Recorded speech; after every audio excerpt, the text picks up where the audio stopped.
All right, welcome back to the channel, everyone. Hope you all are having a good day so far. Video popped up on my feed from Scap Attack, and if this is about what I think it is, I'm really looking forward to this video. This one's called How Dwayne Wade Willingly Ruined His Career. And I think this is about him taking LeBron and forming the big three with Bosh, and then basically getting zero credit for either of those two championships. And the same with Bosh, but for Dwayne Wade specifically, we barely give him credit for that first championship now. So he's a three-time NBA champion who gets like nothing, no glory, nothing. And for me, I've got him as probably for me personally, my third best shooting guard of all time. So I give him respect, but I don't see the basketball community giving this guy respect anymore. But anyways, let's see what Scap has to say about this. As always, I'm going to link the original video down below. If you want to watch it without me, go right ahead. That's going to be in the description box. And everybody else, please leave this video a like. Let's do this. Well, despite the best efforts of the pitiful Jordan haters and the revisionists seeking to destroy the legacy of the late, great Kobe Bryant. Speaking of which, we're covering the... I'm going to check out the Johnny Arnett video tonight, covering the whole Defensive of the Year debacle. I got a lot of requests to check that one out, so we're going to take a look at that tonight in the After Dark episode. There is little dispute that MJ is the one true GOAT, and Kobe, his greatest disciple, was the one that came the closest to equaling the rarefied air that Michael reached. 100%. And it is those two names that should spearhead any list ranking the best guards of all time in league history. While there are a select few elite point guards that might fall somewhere after Mike and Kobe, if we are talking specifically two guards, you would be hard-pressed to find another in their peak that was better than Dwayne Wade. Yes, sir. And to his credit, Wade generally is regarded as possibly the third best two guard in league history, and if not, an undeniable top 5 positional player of all time. But when evaluating how D. Wade exploded on the scene in the NBA and his early potential, the fact that Wade is so typically dismissed in terms of all-time ranking, regardless of positional designation, is a sad story as much as it is a cautionary tale on the perils of being a gutless super team building coward. And now, I'm gonna cut through right to the BS on this, because it's not just Dwayne Wade, but it hurt him the most because he accomplished so much. Once you join with LeBron James, everyone seems to forget who the hell you were. So nobody remembers who D Wade was before LeBron came in. Like Finals MVP, anybody? Like literally, he was like, I'd say top 2, top 3 players in the league, and just dominating every single year. But we all forget about it. How about Kevin Love? Kevin Love what was he putting up? Like 20 and 15? Like he was a ridiculous MVP candidate, dominant in the paint, crushing the competition. Joined with LeBron James. Now nobody remembers what he did in Minnesota. I don't get it. I'm not this way. But this is how the majority of the people are. Same with Chris Bosh. The hell did he ever do? No one remembers him in Toronto. The guy was one of the best big men in the game at the time. But then, just like Kevin Love, he turned into a wing shooter because he played with LeBron. The point is whenever you play with LeBron, it seems like that's the only thing they remember you for. They don't remember you for doing anything else. It's not like Horace Grant when he left the Bulls. We all remember what he did with Orlando. That was actually pretty cool to see him in Orlando. But yeah, everybody else, when it comes to LeBron, it's just, what did he do for LeBron? Cool. Now let LeBron take all the credit and can him, toss him aside. Forget about who they were.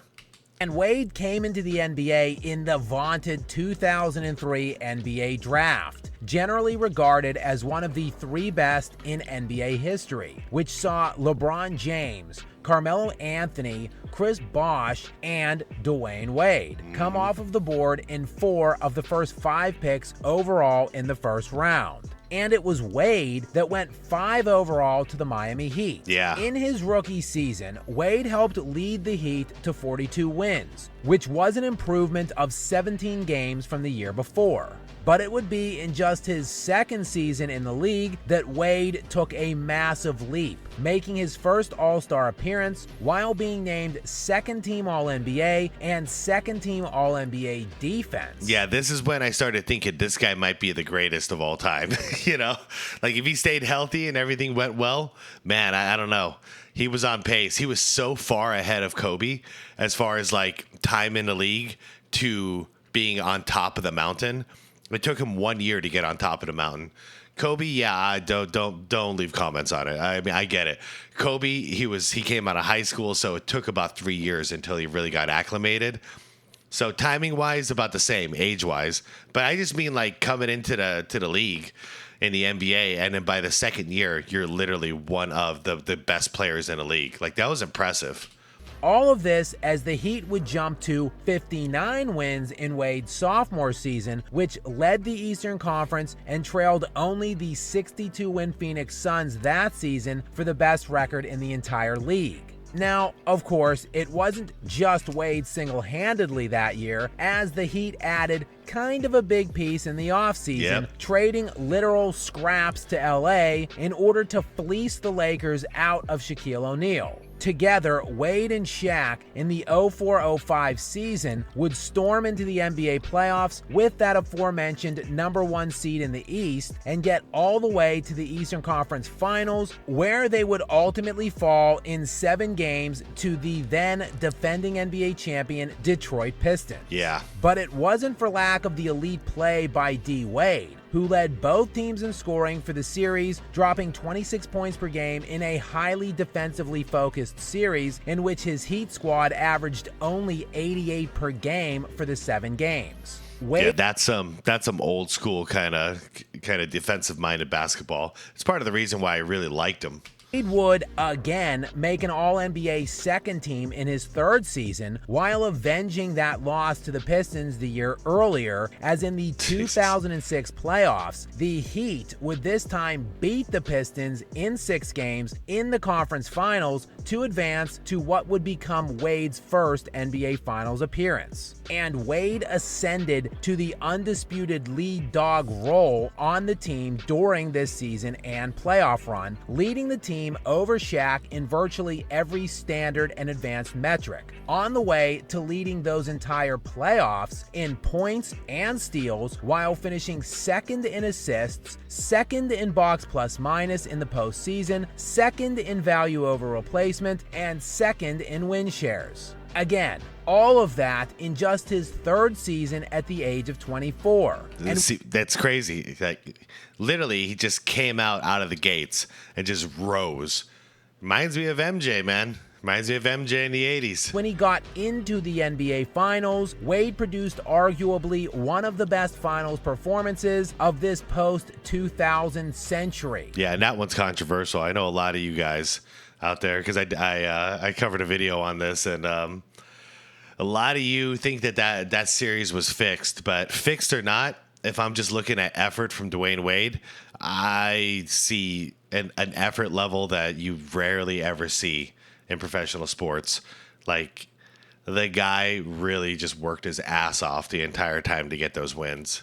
The Miami Heat would match up with the Dirk Nowitzki 60-win Dallas Mavericks, fresh off of their playoff run, which saw them beat the San Antonio Spurs in a dramatic 7-game series in the West semis, before dispatching of the MVP Steve Nash-led Phoenix Suns in the West Finals. Yep. They stormed into that final series against the Heat and jumped out to a commanding 2-0 series lead. But that is when Dwayne Wade went absolutely ballistic and led the Heat to 4 consecutive wins to rip the NBA title, posting eye-popping averages in the series of 35 points, 8 rebounds, 4 assists, 2.7 steals, and 1 block per game.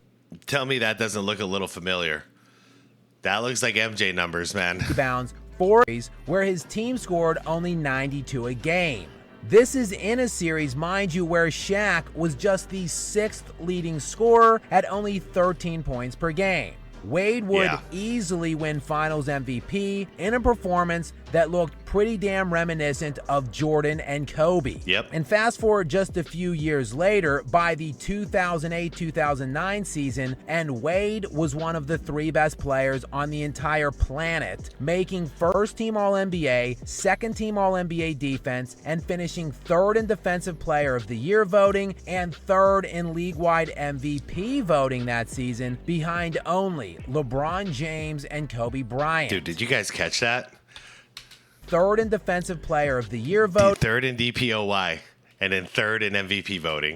And 3rd in league-wide MVP voting that season, behind only LeBron James and Kobe Bryant. And at 27 years of age, Wade was well on his way to historical legend status, following in those great guards' footsteps before him. But alas, when Kobe won his 5th title in the 2010 NBA Finals, Wade wanted to take a shortcut. And we know damn well his fellow coward draft class mates of 2003, the number 1 overall pick LeBron James and the number 4 overall selection Chris Bosh, were also amenable to taking the pathetic easy way out. I remember cutting my TV off as soon as Kobe ran and grabbed that ball. I was like, LeBron. All right. So what you gonna do? That was our summer free agency. They were dominating. Like, Kobe was winning all these rings. I was like, wait, hold on. Now he got 5 and we got 1? Like, no. So the 3 of them jumped on the horn with one another, colluded behind their franchises and this is when it all went downhill. And shot up out of a stage during a pyrotechnics concert. And while somehow, some way, LeBron escaped and continues to escape any negative ramifications pertaining to his scumbag team-jumping ways, any other player that wins these cheap, trashy super team rings seems to be indelibly tarnished by the stink of it all. Please see Kevin Durant's 2 rings for your reference and Wade's 3. For his career, Wade, a 13-time All-Star with 8 All-NBA team selections and 3 titles, might rank relatively highly in the pantheon of all-time players. But there is no question that he single-handedly tanked and ruined the trajectory of what could have been a much more respected and elite career had he not willingly welcomed in LeBron James and played second fiddle to him. For what? Why? Wade was a champion already. It was LeBron who couldn't get over the hump without Wade. But don't feel overly bad for Dwayne after all. He made his own bed, and now his tarnished legacy will just have to rest in that diminished spot that he put himself in. And speaking of that gutless pairing in Miami during the 2010 offseason, you can check out this video detailing the exact timeline of the decision that destroyed the NBA. And as always, please make sure to click that subscribe button and stay up to date with me. Until next time. Subscribe to SCAP if you enjoy basketball in your life. Man, I agree with everything Scap said, and it hurts because I'm such a Dwayne Wade fan. But he did make his own bed. He did. He asked for it. Did he really know what he was asking for? I question that because I think we all thought LeBron was a different dude than he turned out to be. But there it is. I value the 1 championship he got with Shaq against Dallas more than the 2 he got with LeBron. And I think we all do. And that's the problem with weird legacies like this. Like Kevin Durant. For me, it goes simple. Dirk Nowitzki's 1 over Kevin Durant's 2. Any day. I even got Dirk Nowitzki's 1 over LeBron's 4.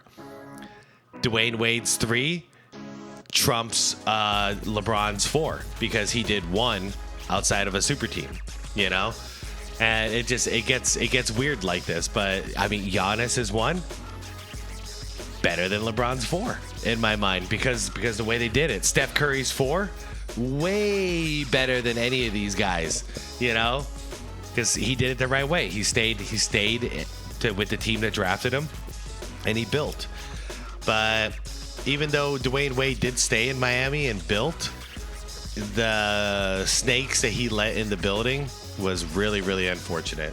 And it's crazy to think, like, all right, time already forgot about Chris Bosh. Time already forgot about Dwayne Wade. What's going to happen when LeBron retires? Is time just going to forget about him too? You know, everybody crying out that he's the GOAT. I don't think you understand what's going to happen when he retires. Everyone's just going to start crapping on his legacy and being like, oh, yeah, well, he won 2 with the super team. And then, you know, he won 1 Mickey Mouse championship. And then that one in Cleveland was pretty cool. Like, that's what the conversation's going to sound like. It's not going to be all about his little individual accolades or anything like that. People forget. They forget fast.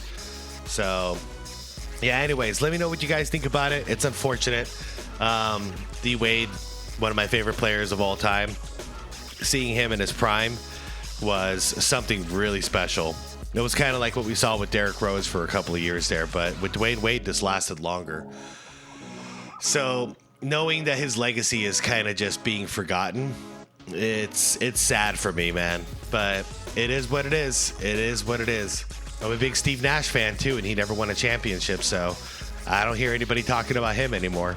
You know, same way no one talks about Stockton anymore, and it's just sad. Some of the greatest players of all time, they get forgotten because of these things, but it's just the way the cookie crumbles. All right, everybody. I will see you guys tonight for the After Dark. Doing a cool one tonight. We're doing that Arnett video. And, yeah, leave the video a like if you enjoyed it. Subscribe to the channel if you want more content like this. And if you do, I will see you tonight for the After Dark. All right. Peace out, everybody.